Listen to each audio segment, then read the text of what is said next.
Hello बच्चों, आज हम पढ़ेंगे चैप्टर 16 पानी रे पानी।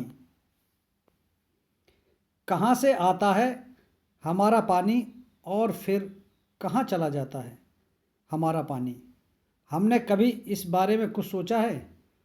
सोचा तो नहीं होगा शायद, पर इस बारे में पढ़ा ज़रूर है।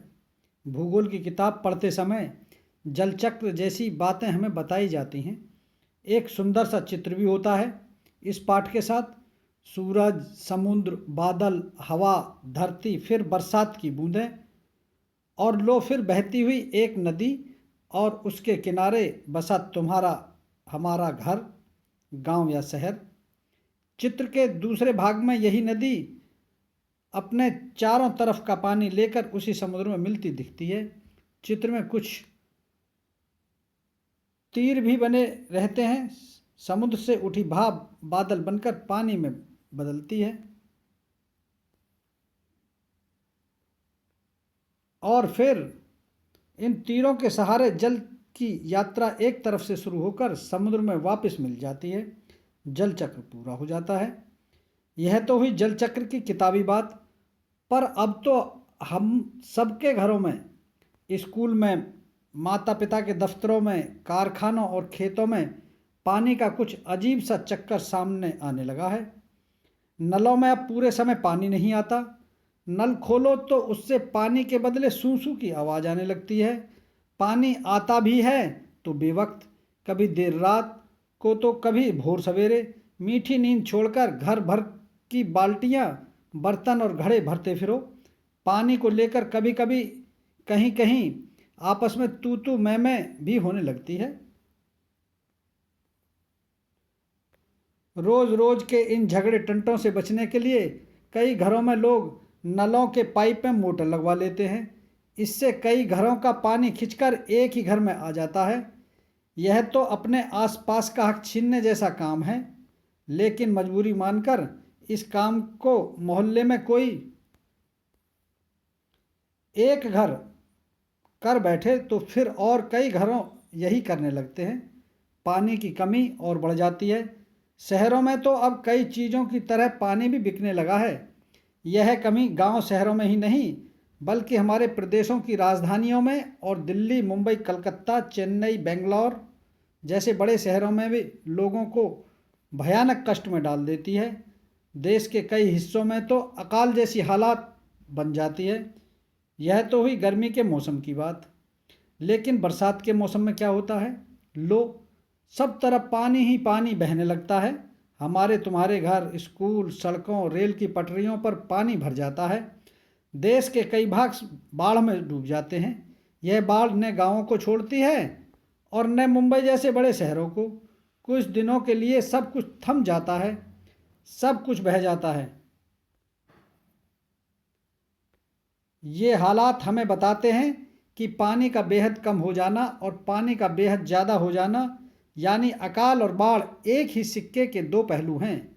यदि हम इन दोनों को ठीक से समझ सकें और संभाल लें तो इन कई समस्याओं से छुटकारा मिल सकता है। चलो थोड़ी देर के लिए हम पानी के चक्कर को भूल जाएं और याद करें हम अपनी गुल्लक को। जब भी हमें कोई पैसा देता है, हम खुश होकर दौड़कर उसे झट से अपनी गुल्लक में डाल लेते हैं। 1 रुपया, 2 रुपया, 5 रुपया, कभी सिक्के तो कभी छोटे बड़े नोट, सब इसमें धीरे धीरे जमा होते जाते हैं। फिर जब कभी हमें कुछ पैसों की ज़रूरत पड़ती है तो इस गुल्लक की बचत का उपयोग कर लेते हैं। हमारी यह धरती भी इसी तरह की खूब बड़ी गुल्लक है। मिट्टी की बनी इस विशाल गुल्लक में प्रकृति वर्षा के मौसम में खूब पानी बरसाती है। तब रुपयों से भी कई गुनी कीमती इस वर्षा को हमें इस बड़ी गुल्लक में जमा कर लेना चाहिए। हमारे गांव में, शहर में जो छोटे बड़े तालाब, झील आदि हैं, वे धरती की गुल्लक में पानी भरने का काम करते हैं। इनमें जमा पानी जमीन के नीचे छिपे जल के भंडार में धीरे धीरे रिसकर छनकर जा मिलता है। इससे हमारा भूजल भंडार समृद्ध होता जाता है। पानी का यह खजाना हमें दिखता नहीं, लेकिन इसी खजाने से हम बरसात का मौसम बीत जाने के बाद पूरे साल भर तक अपने उपयोग के लिए घर में, खेतों में, पाठशाला में पानी निकाल सकते हैं। लेकिन एक दौर ऐसा भी आया जब हम लोग इस छिपे खजाने का महत्व भूल गए और ज़मीन के लालच में हमने अपने तालाबों को कचरे से पाटकर भरकर समतल बना दिया। देखते ही देखते इन पर तो कहीं मकान, कहीं बाजार, स्टेडियम और सिनेमा आदि खड़े हो गए। इस बड़ी गलती की सज़ा अब हम सबको मिल रही है। गर्मी के दिनों में हमारे नल सूख जाते हैं और बरसात के दिनों में हमारी बस्तियां डूबने लगती हैं।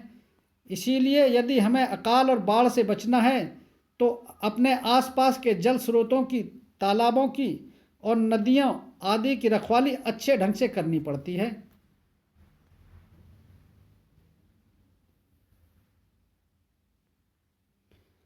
जल चक्र हम ठीक से समझें। जब बरसात हो तो उसे थाम लें, अपना भूजल भंडार सुरक्षित रखें, अपनी गुल्लक भरते रहें, तभी हमें ज़रूरत के समय पानी की कोई कमी नहीं आएगी।